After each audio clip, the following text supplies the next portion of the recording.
In recent weeks, geopolitical circles across Washington, Brussels, Beijing, Moscow, and New Delhi have been buzzing with a single provocative idea. Analysts are debating it. Think tanks are publishing papers, opinion columns are multiplying, social media is on fire. The question being asked is simple, yet explosive. What if the United States helped create a new global power group, stronger than the G7, more decisive than the G20, and more relevant than the United Nations Security Council? That group, according to leaked discussions and draft strategy papers, would be called C5, the Core Five, and its members? The United States of America, the People's Republic of China, the Russian Federation, the Republic of India, the Republic of Japan, 5 nations, 5 civilizational powers, 5 states that collectively dominate global population, military strength, nuclear capability, economic production, technological innovation, and geopolitical influence. Together, they would represent what some strategists are calling the real power core of the 21st century. But is this a visionary attempt to stabilize a chaotic world, or a dangerously unrealistic fantasy born inside Donald Trump's strategic imagination? Let's break it down. Why the G7 is no longer enough for decades. The G7 symbolized global leadership. But today, that symbol is cracking. Most G7 economies are stagnating or declining in relative power. Their populations are aging, their industrial bases are shrinking, their influence over the global south is weakening fast.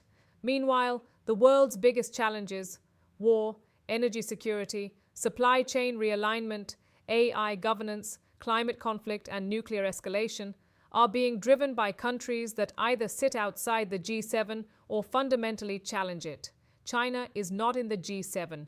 India is not in the G7. Russia is not in the G7.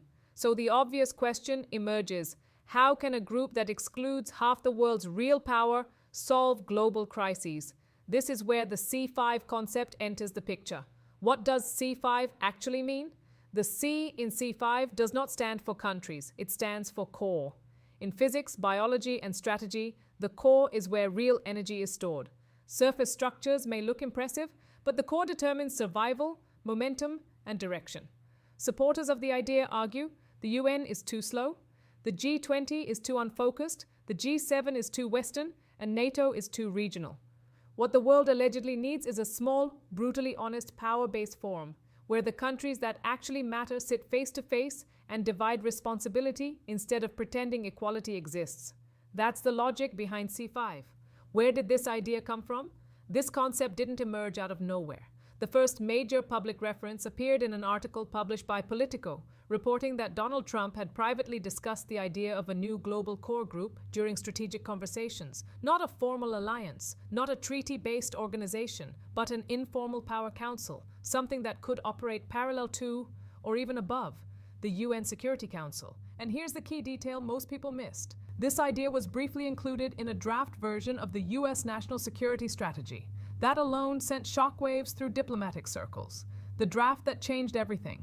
The US National Security Strategy is not just another government document, it is one of the most closely watched texts in global geopolitics.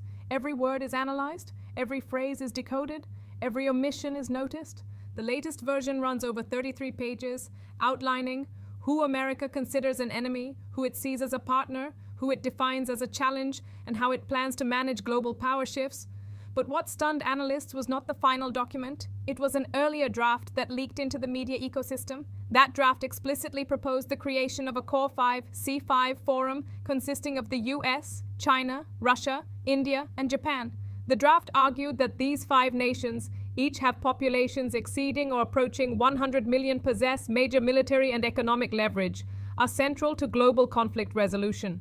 The proposal suggested regular summits, similar to the G7, each focused on specific global crises. The first proposed agenda item, Middle East security, specifically normalizing relations between Israel and Saudi Arabia. That alone reveals how ambitious and controversial the idea was. Why Europe panicked?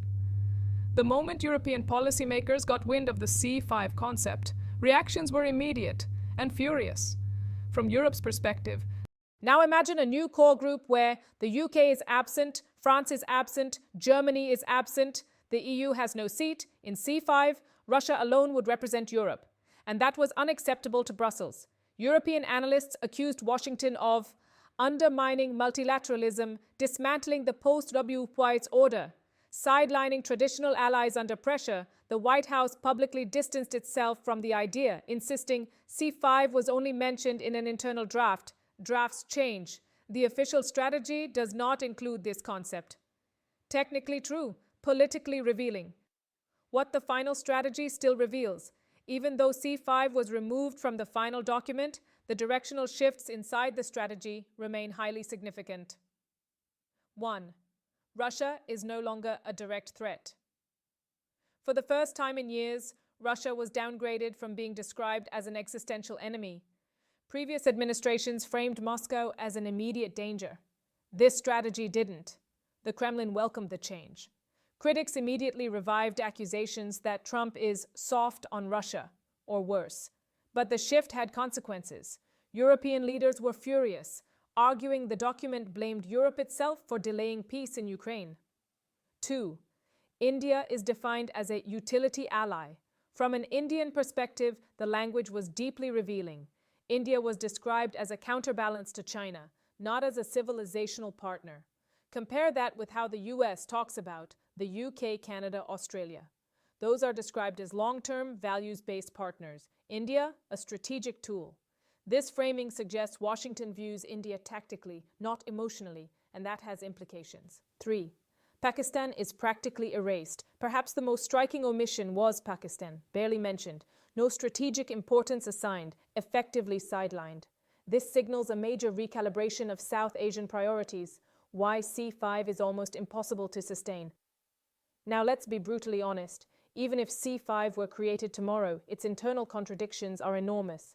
Consider the fault lines. Russia versus Ukraine, with US involvement. China versus Taiwan, India versus China, border disputes. Japan versus Russia, Kuril Islands. US versus China, trade, tech, military dominance. How do you create unity among states that are actively preparing for conflict with each other? You don't. At best, you create a temporary discussion platform. At worst, a dysfunctional talking shop that collapses under pressure. And yet, here's the uncomfortable truth.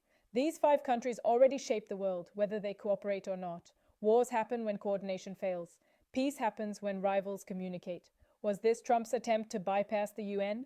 Many analysts believe C5 was not about cooperation, but control, specifically bypassing the UN Security Council, weakening European leverage, creating a power forum dominated by raw capability, in essence, an informal Security Council for the countries that actually decide outcomes. No moral language, no procedural delays, just power. That logic is deeply Trumpian, but it also raises a haunting question. If C5 had existed earlier, could wars have been prevented? Ukraine, Gaza, Yemen, Sudan, we'll never know. The final verdict, visionary or delusional, let's be clear. C5 is not about friendship. It's not about shared values. It's not about ideology. It's about managing decline, rivalry, and transition. In the long run, C5 is probably unsustainable, but in the short run, it might have been the only table where real decisions could happen. History may look back and say that was the moment humanity almost chose coordination over chaos. Or it may say that was an idea too bold for a fractured world. Either way, the fact that this idea was even drafted tells us one thing: the old global order is breaking. And everyone knows it. Now I want to hear from you. Do you support the idea of a core 5? Is it visionary realism or strategic nonsense? Would it stabilize the world or accelerate collapse?